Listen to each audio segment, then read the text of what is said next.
Let's just say thank you very much, Dotsie, for allowing me to be here. It's an incredible honor, and I'm just extremely grateful and blessed to be amongst you all.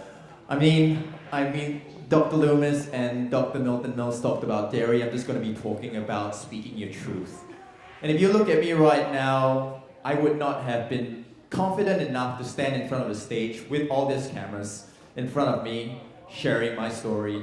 But if you look at this little hole right here, many years ago I smashed my head through a car window wanting to kill myself in a drug-induced psychosis. Subsequently, I got caught for possession of drugs and I spent one night in jail. And after that, I was caught being unfaithful to my wife, my ex-partner. And I think that's the thing about life. You know, life will give you a few nudges, and if you don't really wake up, it's gonna give you a huge whack.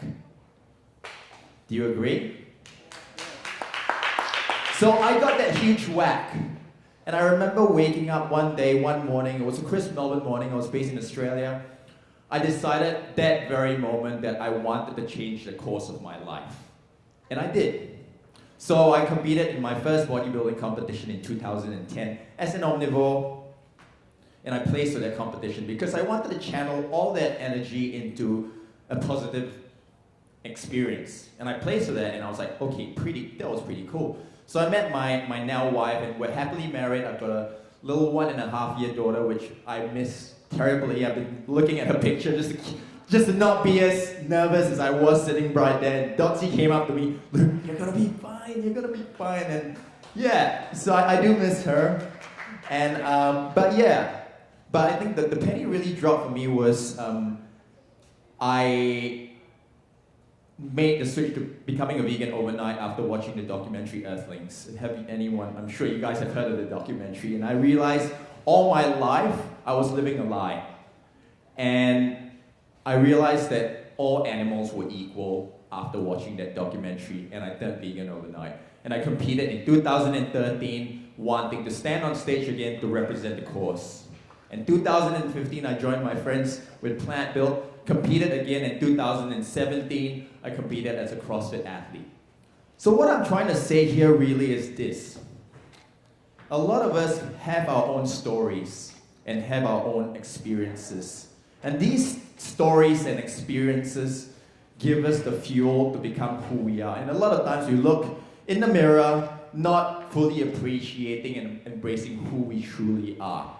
In my life, screwing up was what woke me up.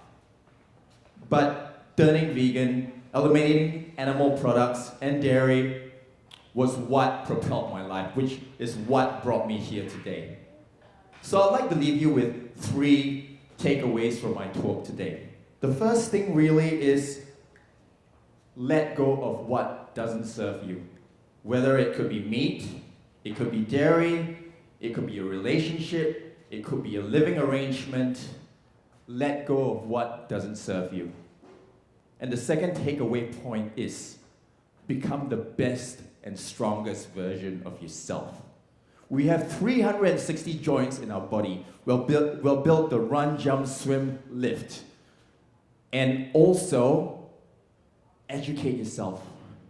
Because you want to live a life where you want to be an example. Be an example that no one can actually question your lifestyle. Because you're the best and strongest version of yourself. And finally, own your story. Because every single one of you here has a story. A plant-based diet, we know the science, we know that a plant-based diet reverses chronic disease, is more ethical, is more environmentally sound, but that is the same message. But it is your personal story that really cements that message. And I think that's just so important because in this world of social media, we get so caught up with what everyone else is doing, and we go into this silo like, oh well, I'm not good enough. You know, I don't have as many followers, I didn't get enough likes, and we get kind of lost in that noise. But really, all of us are part of this football or soccer team. The defender, the striker, the guy that's holding the goalpost, the goalie, we all form a team as we all shared by now, we are all a team, and we form different parts of this tremendous and really, really strong team. And it's about taking ownership of that. And I leave you with this. There is no other person in this world more you than you are right now. Thank you very much.